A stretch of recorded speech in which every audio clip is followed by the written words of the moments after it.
Hello everyone, my name is Alyssa Anello and I'm one of the librarians at the John J. Wright Library at LaRoche University. Today I'm going to go over some advanced techniques that you can use when using Gale in context databases on the library website. And these databases include ones like opposing viewpoints in context, global issues in context, and world and U.S. history in context. We already have a great video on opposing viewpoints on our YouTube page and on our Canvas page. But for this one, I'm going to use global issues in context as my example database. And as I said, this will just be advanced techniques that you can use in any of those databases that I mentioned. So first you'll need to get to the library homepage. And you can do that by going to library.laroche.edu. Then you'll click on Databases,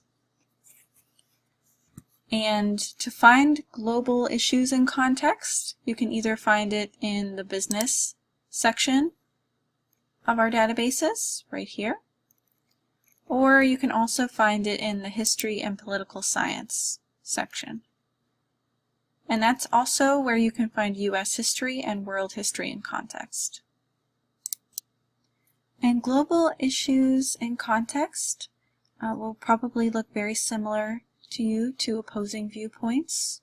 All of the Gale in context databases have the same layout, so that's just for ease of use when going in between them. One thing I did want to point out on all of the in context databases, there are these issues and topics of interest on the main page here. And those are just issues and topics that have a lot of ongoing information being added to them. So if you want to see what's going on in the world right now, you can check in these issues of interest. The next thing I want to show you is in the Browsing Issues part of the database, and you can get there by clicking on Browse Issues here, or scrolling down to click on Browse All Issues. And as we mentioned before, these are listing all of the issues the database has information on. But you can also limit it by topic. You don't have to look at all of the issues at once. You can limit it by the type of material you would like to look at. For this example, I am writing a paper for a business course. So I can click on Business and Economy, and it will show me only topics that relate to that. So that can be very helpful when, again, you're looking for information to write a paper for, but you're not quite sure what you want to write about yet. So I'm just going to pick agriculture and climate change. And to give you an example, I'll just pick any one that I see here. So we already have gone over how to cite, send, download, and print these materials. I'm going to go over the last two buttons at the top here, which are Get Link and Highlights and Notes. Get Link just means that you will get a stable link that will bring you back to this exact article that you found every time. So if you were to copy the link at the top here, that would not work. It would not take you back to this article. You have to click on Get Link to do that. And for any professors watching, this is also a great way to put articles right in your syllabus. You can copy this and put it right in there, and your students will be able to click on that and get to the article. Okay, so something really cool about Gale in context databases is the Highlight and Notes section. And what that means is whenever you highlight something with your mouse, I'm going to highlight this sentence here. It says Highlight, Notes, and Define. Define is self-explanatory. It'll define words for you.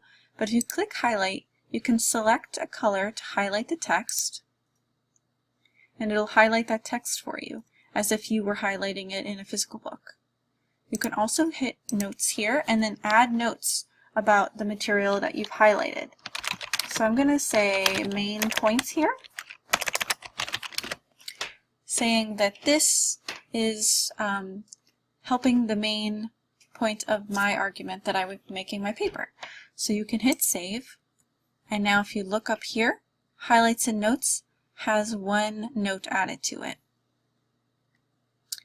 So let's say this right here, I'll highlight. You can highlight in different colors in the same text.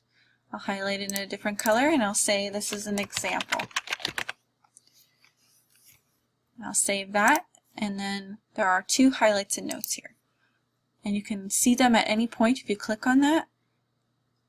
If you click on View All Highlights and Notes, it'll take you to a page right here which shows everything that you've highlighted and noted in this session.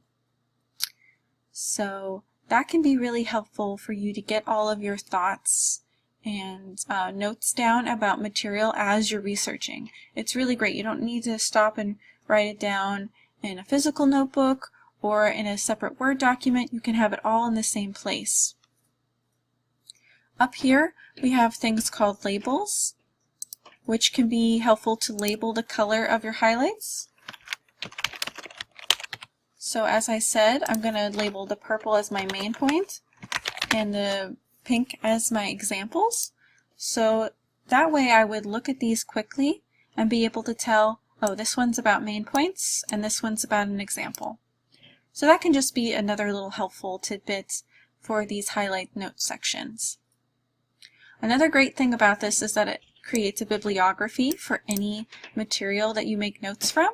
So you can always be sure that you're going to have the bibliographic information about where you got your notes, so that when you're making your works cited page, it becomes a lot easier to know which material gave you which pieces of information.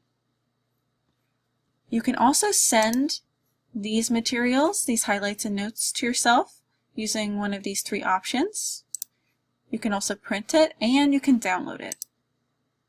And I would definitely do one of those 3 things, send it to yourself, download it, or print it before the end of your session, because if you don't, it might go away. And this is what it looks like when it is downloaded and printed. So that can be really helpful for you to get all of your thoughts down, like I said, all in the same session that you're actually reading the material. So that's definitely something you want to keep in mind when you are using any of these Gale in Context databases. That's a tool for you that's really helpful. Okay, the last thing I want to show you is under Advanced Searching. So it's called Topic Finder. The thing I want to show you is called Topic Finder here. And what this will do is it's going to, if you type in a keyword or topic here, it will show you visually other titles, subjects, words that relate to your topic that you put in here. So I'll give you an example here. Put in climate change. And here you can see it's generated results. So what this can do is it can help you visualize how your topic relates to other topics that are similar, and it can help you find adjacent information, other avenues of search that you might not have thought of or known about just using the other ways of searching. So global warming focus investigators, I might not have known what that is, and if you click on that you can see even more detailed information about that. And you can scroll back out and it'll show you everything again. And it does list the results for that, all of the material that it is getting these words from, right along the side, so you can look at them yourself. And that's just a tool that not a lot of people know about in these Gale in Context databases, so I wanted to highlight that for you. That's everything I had to show you as far as advanced techniques for the Gale in Context databases. I hope this has shown you some new ways to use these databases. If you have any questions about anything I went over today, or anything else related to research, you can always contact us at writelibrary@laroche.edu, or you can live chat with us. I hope you all have a great day and happy searching.